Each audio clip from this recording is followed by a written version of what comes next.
산불 피해로 인해서 그리고 미얀마 지진으로 인해서 피해를 입고 고통 중에 있고 또 이를 위해서 수고하는 모든 이들에게 하나님의 위로와 평강이 있기를 바랍니다. 벌써 사순절 네 번째 주일이 되었습니다. 우리는 지난주에 우리를 구원하신 목적이 무엇일까? 우리를 구원하신 목적이 무엇일까? 선한 일을 하기 위함이다. 선한 일이란 화해하는 것이다. 하나님과 그리고 사람들과 화해하는 것이다. 화해를 하려고 그러면 우리는 손해보는 일을 해야 된다. 여러분, 한 주간 우리가 손해보면서 살아셨는지요? 대답이 아무도 없이 다 우리가 등바보고 살았습니까? 여러분, 우리는 사순절을 보내면서 기도하고 또 절제하고 우리가 나눔을 실천하며 익히는 그런 절기에 있음을 우리는 꼭 기억했으면 참 좋겠습니다. 춘향전에 보면은 이 춘향이 이분을 우리가 누나라고 해야 될지 할머니라고 해야 될지 하여튼 이분이 꿈을 꾸게 되었습니다. 꿈을 꾸니까 문 위에 허수아비가 달려있는 거예요. 그리고 뜰을 쳐다보니까 여러분 앵두나무 꽃이 떨어지는 거예요. 거울이 깨지는 거예요. 산이 무너지는 거예요. 바다가 마르는 거예요. 까마귀가 까옥 울고 있는 거예요. 여러분, 이 꿈을 꾸면 어떤 기분이 들까요? 여전히 대답이 없으시네. 좀 안 좋은 기분이 들었어요. 그래서 지나가는 행인에게 이 꿈 이야기를 합니다. 그러니까 이 행인이 해몽을 해줍니다. 자, 높은 곳에 흡수아베가 달렸으니 만인이 당신을 우러러볼 것이요. 앵두나무 꽃이 떨어졌으니까 꽃이 떨어진 다음에 뭐가 열립니까?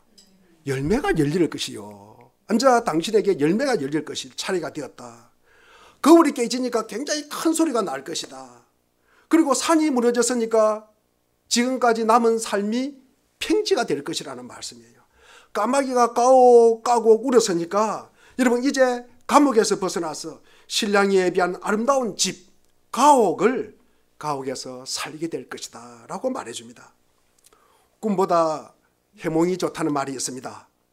우리가 무엇을 보고 어떻게 느꼈느냐, 우리가 무엇을 듣고 어떻게 느꼈느냐 보다도 더 중요한 것은 우리가 그것을 어떻게 해석하느냐입니다. 여러분, 우리가 그것을 어떻게 받아들이느냐입니다. 이게 훨씬 더 우리의 삶에 중요하다는 것입니다. 민수기 21장은 놋뱀 이야기입니다. 열왕기하 18장 4절에 보니 남유다 히스기야 왕 당시에 느후수단을 제거하고 이 히스기야가 종교개혁의 기운을 이룹니다. 그 이야기입니다. 민수기는 인구조사와 전리품의 수레에 대한 자료, 그리고 광야에서 벌어진 전쟁과 땅 정복, 그리고 원망과 불평하는 이야기로 이어져 있습니다. 약속의 땅을 향해서 40년 동안 광야를 행진한 이 이스라엘 백성들의 관심은 도대체 어디에 있었을까?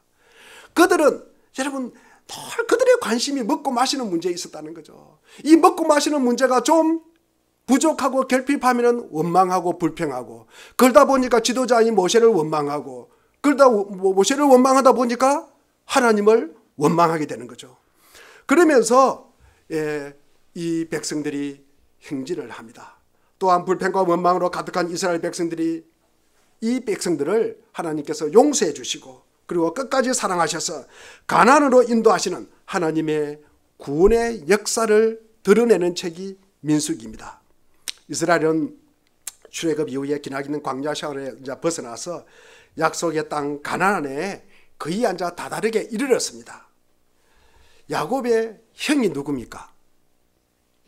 에서, 그죠? 이 에서의 후손이 에돔 족속이에요. 에돔 족속. 이 에돔 족속이 지배하고 거하는 땅이 가데스라는 이 광야가 있었습니다. 그런데 이 가데스를 왕의 큰 길이라 그래요. 그래서 왕의 큰 길을 갖다가 지나가야만 했습니다. 모세는 에돔 왕에게 사신을 보냅니다. 우리 조상 야곱과 당신의 조상 에서가 형제가 아니지 않습니까? 그러니까 우리가 이 길을 갖다가 지나가도록 허락하면은 농지에 어떤 피해도 주지 않겠습니다. 우리가 조심해서 지나가겠습니다. 우물을 지나가더라도 우리가 물 한 모금 먹지 않고 빨리 지나가겠습니다. 신속하게 지나가겠습니다 라고 이야기를 합니다. 만약 필요한 것이 있으면 반드시 값을 갖다가 치러주겠다고 말합니다. 그러나 에돔 왕은 이들의 통행을 거절합니다. 그 요구를 받아들이지 않고 오히려 군대를 동원하여서 그 길을 갖다가 막아버립니다. 모세는 백성의 안전을 위해서 크고 넓고 이 평탄한 길을 포기하고 불편하고 멀리 돌아가는 길이지만 어쩔 수 없이 우회로를 선택하게 되었습니다. 그래서 4절이 나왔습니다. 우리 4절 한번 읽어보겠습니다. 오늘 본문 4절을 우리가 한번 읽어보겠습니다. 자, 4절입니다. 시작. 그들은 에돔 땅을 돌아서 가려고 호르산에서부터 홍해길을 따라 나아갔다.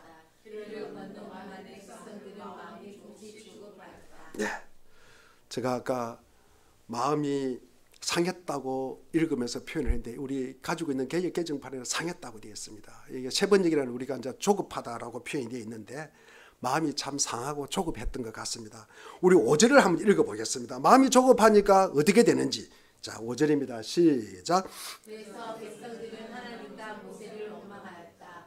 어찌하여 우리를 이집트에서 데리고 나왔습니까? 이 광야에서 우리를 죽이려고 합니까? 먹을 것도 없습니다. 마실 것도 없습니다. 이 보잘것없는 음식은 이제 진저리가 아니다.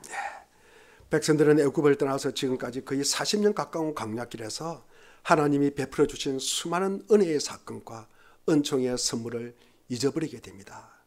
그래서 모세를 원망하기 시작합니다. 자신들이 당한 상황에 불평하기 시작하니까 마침내 하나님을 원망하기 시작합니다. 그러자 하나님이 보내신 불뱀이 나타나서 백성들을 물어서 불타는 듯한 고통을 당하면서 수많은 사람들이 이제 죽게 됩니다. 그런데 모세가 그의 백성들을 위해서 또 기도를 합니다. 하나님께 7절에 보면은. 그리고 우리가 하나님은 이 모세의 중보 기도를 들으시고 그들이 살 길을 알려주었습니다. 우리 8절을 한번 읽어보겠습니다. 우리 8절입니다. 자, 8절 시작.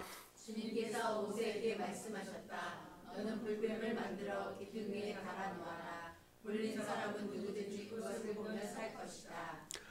9절도 우리 한번 같이 이어서 읽어보겠습니다. 시작. 그리하여 모세는 뱀을 만들어서 그것을 기둥 위에 달아놓았다. 뱀이 사람을 물었을 때 물린 사람은 구리로 만든 그 뱀을 쳐다보며 살아났다.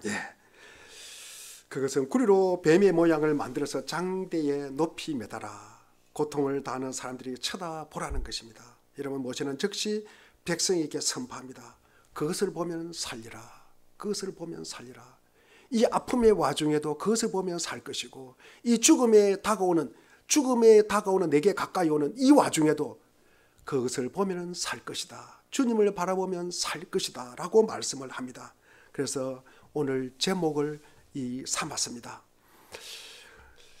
우리가 교통사고 나는 통계를 보면은 해가 저무는 시간에 과속 운전으로 인해서 사고가 굉장히 많이 난답니다. 해가 저물락 말락하는 그 시간에. 그리고 접촉사고는 거의 목적지에 거의 도달할 즈음에 접촉사고가 굉장히 많이 난다고 합니다. 해가 지는 시간은 이유 없이 우리의 마음을 참 이렇게 급하게 합니다. 조급하게 합니다. 해가 지기 전에 내가 가야 되는데 어두우면 끝인데 그런 생각이 우리에게 있대요. 그래서 굉장히 과속을 한대요. 해가 질무렵 고무렵에. 그리고 목적지에 이르면 뭡니까? 우리가 그전까지는 굉장히 긴장해서 운전을 합니다. 그런데 거의 목적지가 다 되면 긴장이 풀어집니다. 그래서 접촉사고가 많이 난대요.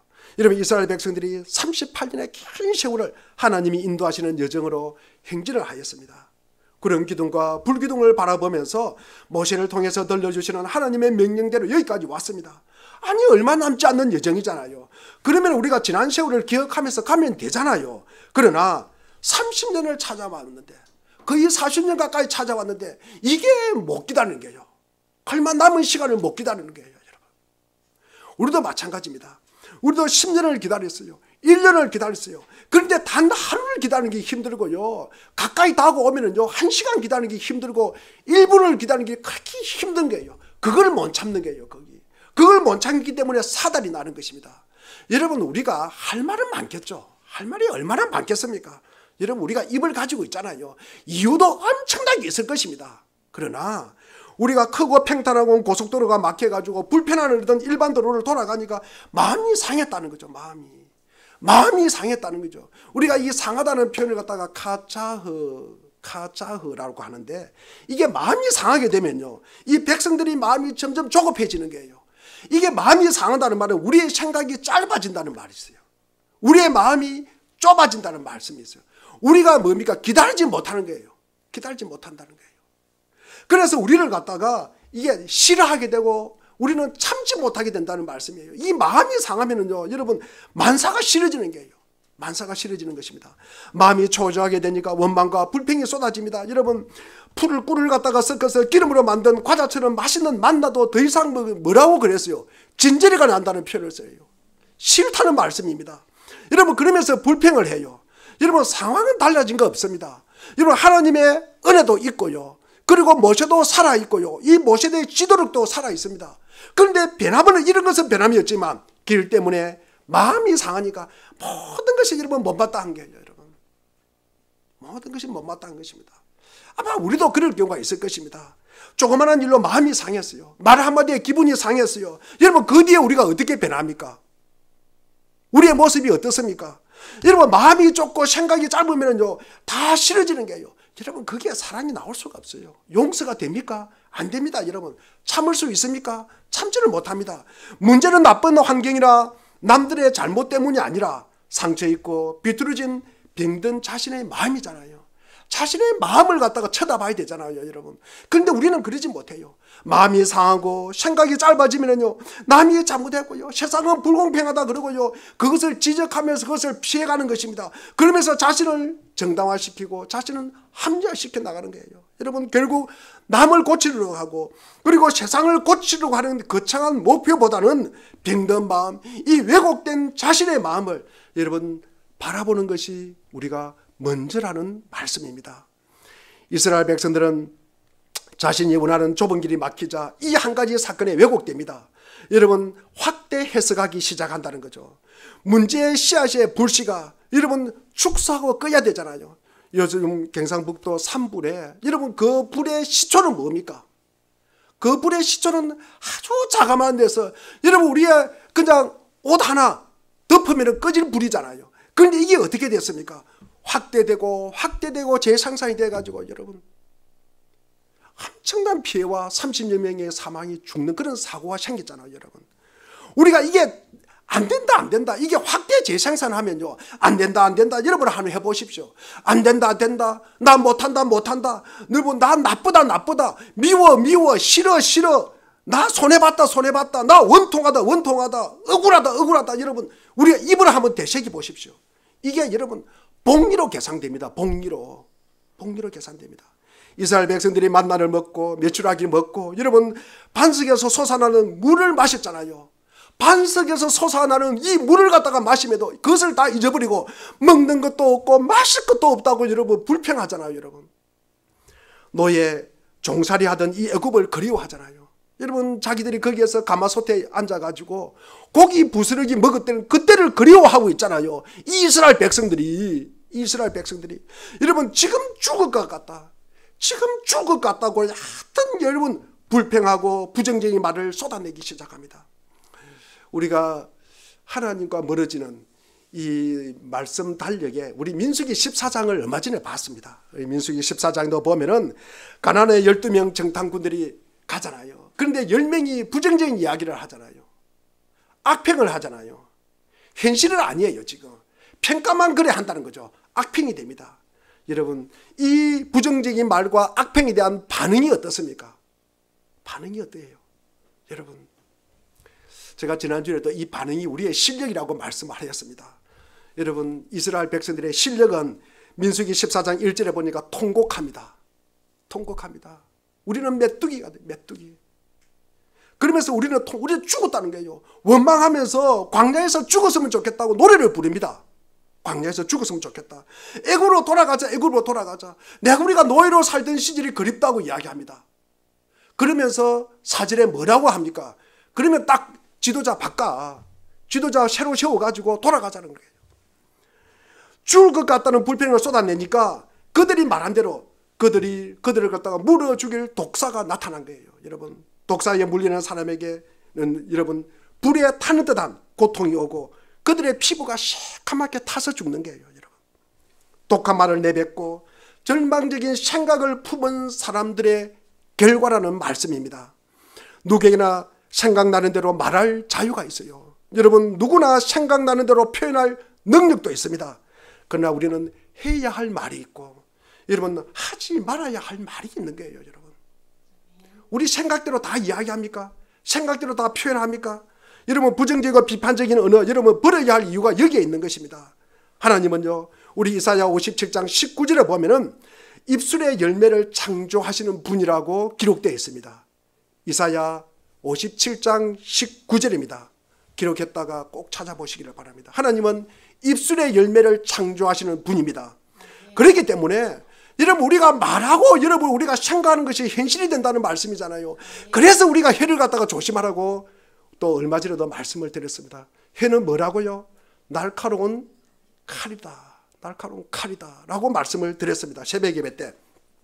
그런데 이스라엘 백성들은 이 사실을 우리가 참 적시 깨닫게 됩니다. 이스라엘 백성들이 참 천만다행이죠. 깨닫지 않았으면 어떻게 됐을까? 다 죽었겠죠. 그런데 깨닫고 자신들이 감사를 잃고 불평하고 원망했던 사실을 적시 회개합니다. 모세의 소중함을 다시 인식하고 중보 기도를 부탁합니다. 모세는 다시 백성들을 위해서 울면서 기도합니다. 불평하고 그리고 불평하던 입술이 불러온 이 불뱀은 회개하는 고백 앞에서 불뱀이 사라졌다는 말씀이에요. 눈물의 기도의 회복과 치료의 희망이 찾아오게 되었습니다. 여러분, 모세는 자신과 하나님을 원망하는 그들을 위해서 다시 하나님 앞에 무릎을 꿇고 기도합니다. 하나님은 오직 모세의 기도를 들으시고 노쇠로 뱀을 만들어서 장대에 매달아 세우라. 모세의 말을 듣고 그 놋뱀을 바라보는 자는 고통에서 벗어나고 죽음을 면할 것이다. 무슨 노쇠의 성분이 여러분 약효가 있는 거 아닙니다. 여러분, 어떤 거기에 뭐 노쇠의 주술적인 그런 힘이 있는 거 아닙니다. 여러분, 거기에 의미를 두면 안 됩니다. 거기에 뭐가 있지? 여러분, 그거 없습니다. 무엇입니까? 여러분, 하나님의 약속과 이 모세의 선포를 갖다가 신뢰하는 거예요. 신뢰하는 것입니다. 우리가 무슨 놋뱀에 무슨 뭐 과학적인 근거가 있고 그런 거 없습니다. 여러분, 시선의 변화입니다. 시선의 변화. 하나님을 바라보는 거예요. 하나님의 바라보는 거예요. 하나님의 말씀을 갖다가 우리가 순종하는 것입니다. 이 시선의 변화에서 오는 은혜의 결과입니다. 믿음은 죄와 허물을 갖다가 인정하는 회개에서 시작합니다. 하나님의 약속을 믿는 희망과 고통과 직면하는 용기입니다. 여러분, 주님이 친히 당신이 십자가에 달려 죽으실 것을 예고하시면서 요한복음 우리가 3장 14절과 15절 말씀을 우리 같이 한번 읽어보겠습니다. 자, 14절 15절입니다. 자, 시작. 모세가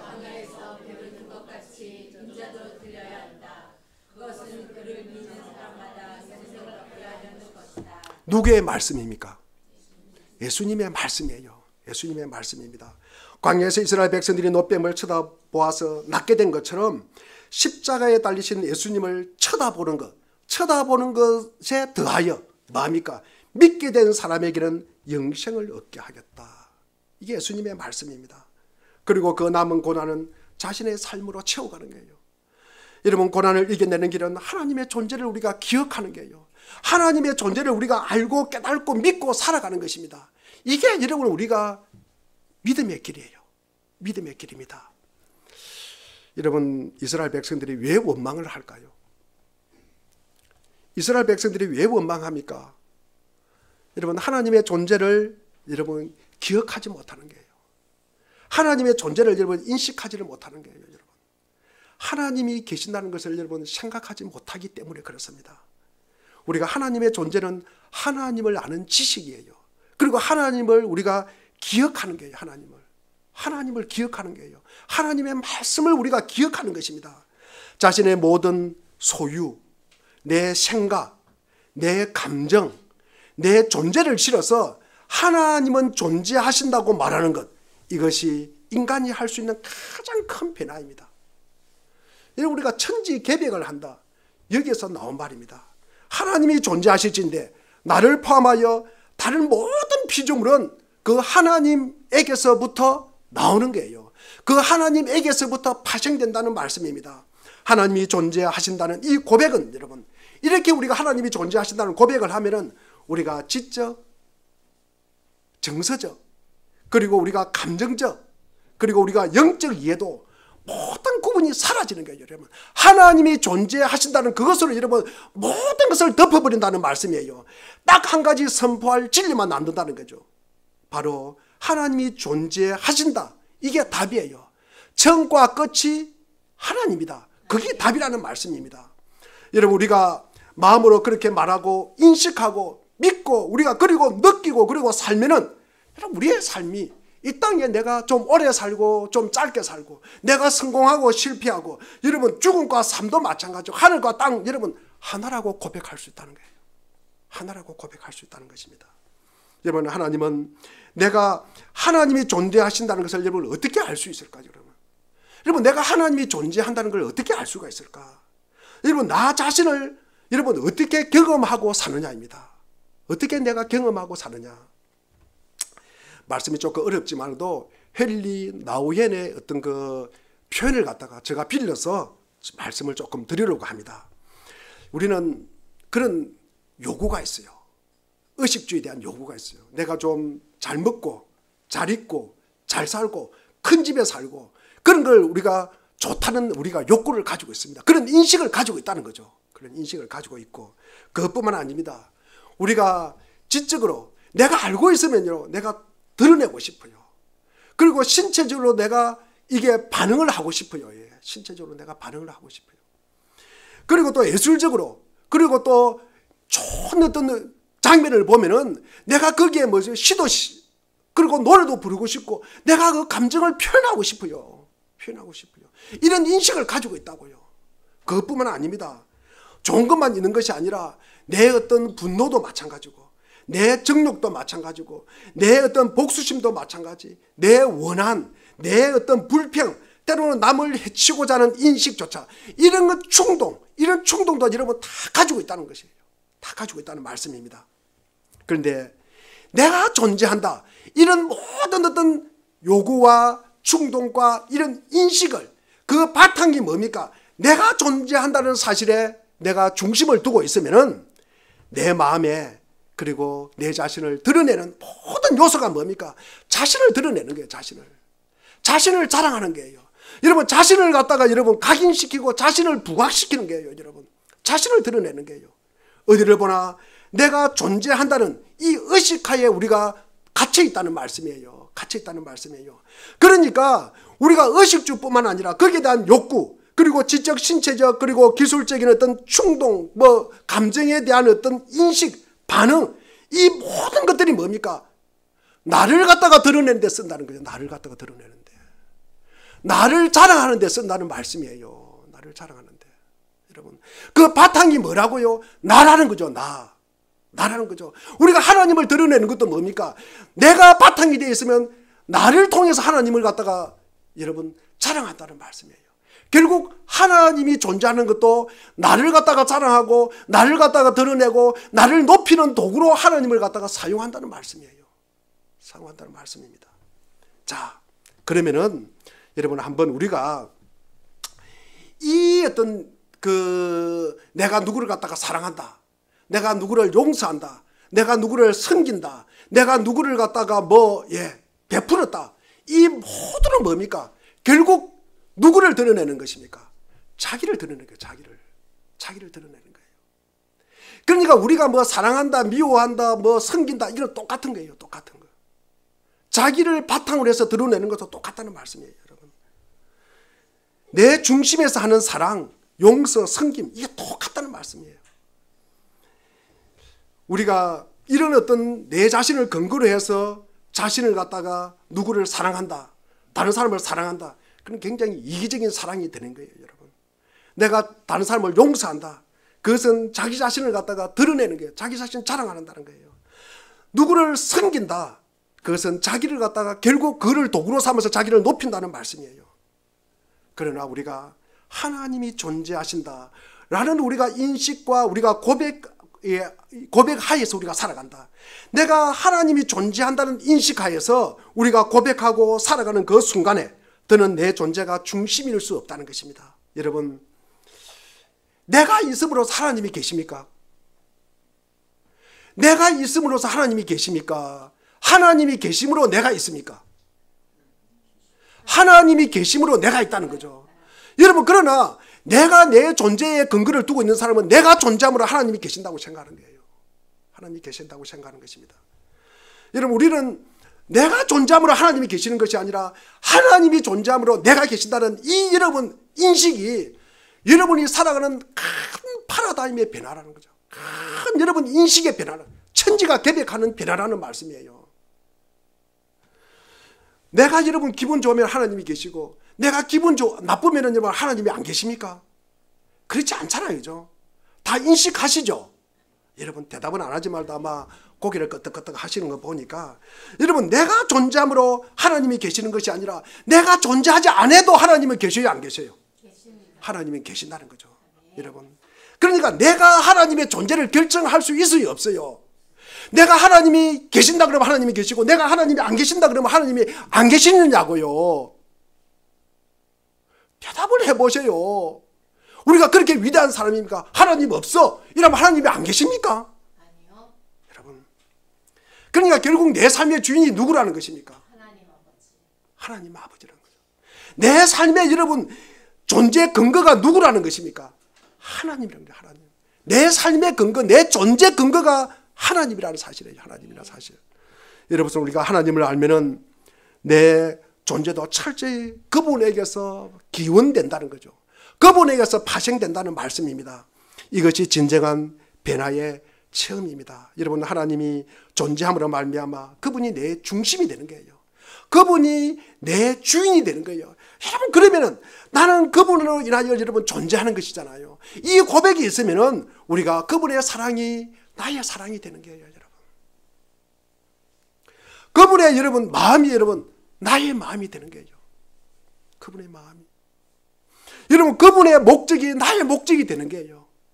그분의 목적이. 여러분, 하나님이 존재하신다는 이 근거와 바탕이 여러분 나의 존재로 인식을 하면은, 여러분 우리가 때로는 다른 사람을 미워하고 때로는 다른 사람을 시기하고 질때도 이것은 뭡니까? 하나님께 영광이 된다는 말씀이에요, 여러분. 우리가 지난번에 우리가 수요예배도 말씀을 드렸지만도 이 그리대인, 우리 디도스를 갖다가 말씀드리면서 이 그리대인들이 굉장히 나쁜 사람들이에요. 그러나 그들도 하나님의 영생의 소망이 있고 하나님의 상속자가 될 것이라고 생각하면서 우리가 그 사람에 대하라는 거예요. 이 사도 바울이 디도에게 편지를 쓰면서 그리대인은 날마다 거짓말쟁이에요. 거짓말쟁이도 먹는 것만 탐하는 자라네요. 먹는 것만 탐하는 자. 그러나 그 사람도 영생의 소망을 가지고 그리고 하나님의 상속자로 살 것이라는 그 기대와 기쁨을 가지고 대하라는 말씀이에요. 누구든지 그렇게 대하라는 말씀입니다. 여러분, 이제 나는 내 존재, 내 존재의 중심, 내 존재의 근거를 여러분 하나님의 존재로 여러분 내가 있음으로 하나님이 존재하는 것을 여러분 추론하지 마십시오. 그렇게 연역하지 마시고 여러분 내가 존재함으로 하나님이 계신다 이렇게 여러분 그렇게 투사하지 마십시오. 그렇게 직관도 하지 마십시오. 내가 이렇게 생각하고 내가 이렇게 하고 내가 이렇게 좀 잘 되는 거 보니까 하나님이 계시는 것 같아. 여러분 그렇게 연역해 나가지 말라는 말씀이에요. 여러분 내가 존재함으로 하나님을 만들지 말라는 말씀이에요. 여러분 하나님이 존재함으로 우리가 존재한다. 여러분 이 사실을 우리가 꼭 기억하시기를 바랍니다. 먼저 우리가 하나님을 알아야만 하나님의 존재를 알 수 있음을 우리가 깨닫는 거예요. 여러분 그분이 먼저 나를 사랑하셨기 때문에 나 자신과 이웃을 사랑할 수 있음을 비로소 실감하는 것입니다. 우리가 인생을 바꿔놓는 체험이 무엇입니까? 내 존재의 생활 방식이 내가 무엇을 결정할 수 있다는 자아 발견. 그러니까 내가 이만큼 영향력이 있고 내가 이만큼 힘이 있고 내가 이만큼 말빨이 있는 데서 있는 것이 아니라 내 존재 자체가 여러분 중심일 수 없다는 이 인식에서 나온다는 말씀이에요. 여러분 내 존재 자체가 하나님이구나. 내 존재의 중심이 하나님이구나. 일단 하나님을 알면은 즉 내가 인간으로서 겪는 모든 일이 하나님의 사랑에서 기운한 것임을 우리가 체험하면은 내게 남는 바람은 딱 하나입니다. 내가 하나님 안에 머물러야 되겠다. 내가 하나님 안에 거하야 되겠다. 그 생각만 딱 남는다는 거죠. 내가 그 하나님의 사랑 안에 내가 머물러야 되겠다. 그 사랑만 남는다는 말씀입니다. 나의 존재를 내 자신에게서 여러분 하나님에게로 초점을 바꾸는 게예요. 여러분 나의 존재 근거를 나에게서 여러분 하나님이 존재함으로 내가 있구나. 이게 여러분 우리가 회심이라고 이야기를 합니다. 회심. 존재 근거 자체를 바꾸는 게예요. 여러분 이걸 우리가 회심이라고 이야기합니다. 우리가 이렇게 진정으로 회심한 사람은 아무것도 더는 중요하지 않다라고 말하는 것이 아니라 모든 존재는 하나님 안에 있으며 우리도 그분 안에 거할 때 세상의 이치를 깨닫게 되는 것입니다. 하나님이 계심으로 이 나라는 존재가 알게 되고 그리고 세상의 이치도 우리가 깨닫게 된다는 말씀이에요. 그런 하나님이 존재한다는 것을 알았으니 이제 여러분 아무것도 여러분 중요하지 않고 나는 하나님의 자녀 되었으니까 아무렇게나 살아야 되는가 그런 말이 아니라 이제 모든 것이 하나님의 빛 안에 있구나. 하나님의 사랑 안에 있구나. 그러니까 이 세상에 모든 것은 귀하지 않는 것이 없어요. 여러분 어느 것도 나를 포함해 누구도 여러분 소중하지 않는 것이 없다는 거예요. 여러분 나이가 들으나 많으나 여러분 돈이 있든 없든 여러분 모두가 여러분 세상의 피조물은 귀하다는 거예요. 귀하다는 거예요. 여러분 회심한 사람은 여러분 하나님의 눈으로 보게 되는 거예요. 여러분 하나님의 귀로 듣게 되는 거예요. 하나님의 마음으로 여러분 이해하게 된다는 말씀입니다. 여러분 자신과 온 세상은 그분을 통해서 보고 듣고 알게 된다는 말씀입니다. 세 번째로 회심한 사람은 하나님이 계시는 곳에 머물게 됩니다. 거기서 마실 물도 주고요. 헐벗은 자도 입히고요. 세상 질서를 바로잡고 애쓰고 기도하고요. 그리고 아이를 보면은요. 그리고 연약한 자를 보면 웃어주기도 하고요. 그리고 책도 읽고요. 그리고 편히 잠도 잡니다. 우리가 지난 수요일도 말씀을 드렸잖아요. 시편 127편 2절에 보면은 사랑하는 사람에게는 그가 잠을 자는 동안에도 뭐를 주신다? 복을 주신다라는 제가 말씀을 전했잖아요. 여러분 우리가 주님의 사랑을 받는 자는 잠을 자는 동안에도 여러분 우리에게 복을 주신대요. 여러분 이 세상의 모든 것은 이전과 똑같으나 여러분 우리가 완전히 달라지는 거예요. 우리의 바탕이 달라졌어요. 바탕이 우리의 존재 근거가 달라졌다는 말씀입니다. 모든 갈등과 원망과 불평을 풀어내는 가장 기본적인 것은 우선 하나님의 존재를 받아들이는 거예요. 하나님의 존재. 나도 하나님으로부터 파생되었다. 어느 인생이든지 갈등은 있습니다. 여러분 먼저 하나님과의 관계를 정립한 뒤에 자기들의 문제점을 찾는 것이 올바른 순서입니다. 하나님은 여러분이 사랑하시는 아버지가 되고 여러분은 하나님이 받아들이는 자녀가 되는 것입니다. 이 사실을 우리가 단호하게 결정하는 것으로 즉 하나님과의 바른 관계가 여러분 시작되는 것입니다. 그것이 여러분의 영적인 신분의 기초가 되는 것입니다. 여러분은 하나님의 자녀입니까? 아닙니까? 하나님의 자녀이시죠. 그리고 하나님의 형상대로 지음받았습니다. 그리고 그리스도 안에서 믿음으로 인하여 어렵게 되었습니다. 그 사실을 믿는 한 또 그 사실대로 살아가는 한 여러분은 계속 성장할 것입니다. 그러나 여러분이 그 신분을 잊어버리고 하나님이 이미 당신을 자녀로 받으신 사실을 우리의 어떤 행위로 이루어가려고 할 때 여러분은 갈등할 수밖에 없어요. 내 행위로 인하여 하나님께 영광을 돌리고 내 행위로 인하여 무엇을 갖다 이루어가려고 할 때 여러분 다른 사람하고 비교할 수밖에 없다는 거죠. 그러면 여러분 반드시 원망과 불평이 나오게 된다는 거죠.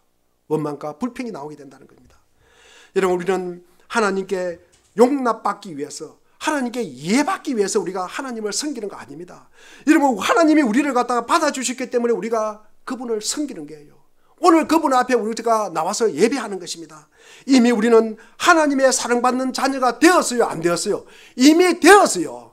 우리가 어떤 행위로 인해서 함으로써 하나님의 자녀가 되는 것이 아니라 하나님이 이미 우리를 갖다가 받아주었습니다. 그러니까 우리가 하나님의 자녀를 하나님의 사랑을 받으려고 우리가 그렇게 뭐 아둥바둥 한다든지 뭐 경쟁하든지 누구랑 비교하든지 여러분 외식하든지 거짓말하든지 그럴 필요가 있습니까? 없습니까? 없다는 말씀이에요. 우리는 사랑받기 위해서 하나님을 따르는 것이 아니라, 우리가 복받기 위해서 하나님을 따르는 것이 아니라 하나님이 우리를 사랑하셨기 때문에 그분을 따르는 거예요. 여러분, 그것이 바로 당신이 믿음으로 살도록 부름받은 이유입니다. 이미 이루어진 사실을 믿을 때 여러분은 승리하는 삶을 살 수가 있다는 것입니다. 여러분은 선택권이 있습니까? 예, 물론 있습니다. 여러분, 우리에게 선택권도 있습니다. 사탄은 하나님이 보시기에 여러분이 무가치하고 하나님이 용납할 수 없는 죄인이라고 정죄할 것입니다. 그것이 여러분의 참 모습이 아니라는 사실입니다. 여러분은 하나님이 어렵다고 선포하신 성도입니다. 사탄의 거짓말 믿는 것, 여러분 당신 스스로 패배자이자 그리고 무익한 인간임을 낙인 찍는 것입니다. 자신의 참 신분을 믿을 때 여러분이 자유로울 수 있는 것입니다. 여러분이 해방될 수가 있는 것입니다. 믿는 자의 소망이 무엇입니까? 믿는 자의 소망은 여러분 그리스도처럼 변화되는 것입니다. 우리가 100% 변화된다는 것은 먼 미래의 소망입니다. 여러분, 영화될 때 이야기입니다. 그렇다면 오늘 지금 우리의 소망이 무엇입니까? 여러분이 지금 현재 하나님의 자녀라는 사실을 여러분 인식하는 것입니다. 자신이 하나님의 자녀라고 확신하는 사람은 자신을 깨끗하게 하고요, 자신을 정결하게 하고요, 그리고 몸과 마음과 입술과 생각, 행동도 여러분 정결하게 한다는 거예요. 여러분, 디모데후서 우리가 3장 5절에 보니까 경건의 모양이 없는 것이 아니라 경건의 능력이 있으라고 우리에게 말씀합니다. 즉 그는 신분에 맞는 삶을 갖다가 살기 시작한다는 것입니다. 다시 설명하지만 사람은 자기가 어떻게 인식하느냐에 따라서 그 인식과 일치되는 삶을 갖다가 살아내기 시작한다는 거죠. 여러분, 내가 그렇게 인식하지 않았는데 내가 그렇게 살기가 만무하다는 것입니다. 여러분이 하나님의 자녀답게 살려면 자신을 하나님의 자녀로 여기십시오. 나는 하나님의 자녀입니다. 우리 한번 따라하겠습니다. 나는 하나님의 자녀입니다. 나는 하나님의 자녀입니다. 여러분, 나는 하나님의 자녀임을 여러분 인식하십시오. 여러분, 하나님의 자녀임을 알고 여러분 그것을 기억하시라고요. 나는 하나님의 자녀입니다. 이라여 그리스도의 소망은, 우리 골로새서 1장 27절 말씀을 우리 같이 한번 읽어보겠습니다. 골로새서 1장 27절입니다. 자, 시작. 하나님께서는 이방 사람 가운데 나타난 이 비밀의 영광이 얼마나 풍성한지를 성도들에게 알리려고 하셨습니다. 이 비밀은 여러분 안에 계신 그리스도요 곧 영광의 소망입니다. 예, 우리의 희망은 사람이나 먹을 것 편한 길에서 오는 것 아닙니다. 하나님의 말씀과 믿음으로 쳐다보는 시선에서 오는 것입니다. 마치 약화시킨 바이러스를 몸에 주입하는 백신으로 감염병을 예방하는 것처럼 말입니다. 오늘날 우리의 일상에도 나의 마음을 인식하게 하는 위선과 외식, 감정을 상해하고 수치스럽게 하는 중독된 습관도 있고요, 죽음에 이르게 하는 불신과 절망도 있습니다. 두려움과 불안한 시선으로 이 상황과 환경을 바라보는 심적 장애가 있는 것입니다. 이것저것 여러분 아무 상황에 여러분 연연하지 마시고 우리는 그냥 보내심을 받아서 왔을 뿐입니다. 그리고 와서 예수님이 그랬던 것처럼 죽을 수도 있다고 생각하고 사십시오. 우리가 길이 없다고, 길이 보이지 않는다고, 그런데 그 길을 믿고 가라고, 순종하고 가라고 합니다. 그러니까 억울한 거 아닙니까? 여러분, 신앙생활은 여러분 억울한 게 정상입니다. 억울한 거 여러분 당장 보상받으려고 하면은 가인은 될 수 있지만 여러분 아벨은 될 수가 없어요. 여러분, 솔로몬은 될 수 있지만 다윗은 될 수가 없습니다. 여러분, 당장 우리가 보상받으려고 그러면은 유다는 될 수 있지만 베드로는 될 수가 없습니다. 여러분, 역사서에 기록된 인생들을 다 읽어보면 여러분 내 인생을 속일 수가 없습니다. 여러분, 앞으로 펼쳐진 내 인생의 미래를 갖다가 여러분 앞서간 믿음의 사람들을 보면서 우리는 보게 되는 것입니다. 주님은 십자가의 길을 걸으면서 죽으심으로 죄인에게 생명을 주셨습니다. 또한 우리에게도 그 길을 따라오라고 하셨습니다. 예수님께서 걸어가신 고난의 길을 따라가며 그 가르침을 묵상하는 사순절 기간에 그분을 보면 살리라, 그분을 보면 믿으면 영생을 얻으리라, 그분의 존재를 마음에 새기면서 복음의 말씀에 따라 십자가를 바라보고 우리가 십자가를 짊어짐으로 위로와 회복과 생명과 평안이 가득하기를 주의 이름으로 축원드립니다. 기도하겠습니다. 하나님 아버지,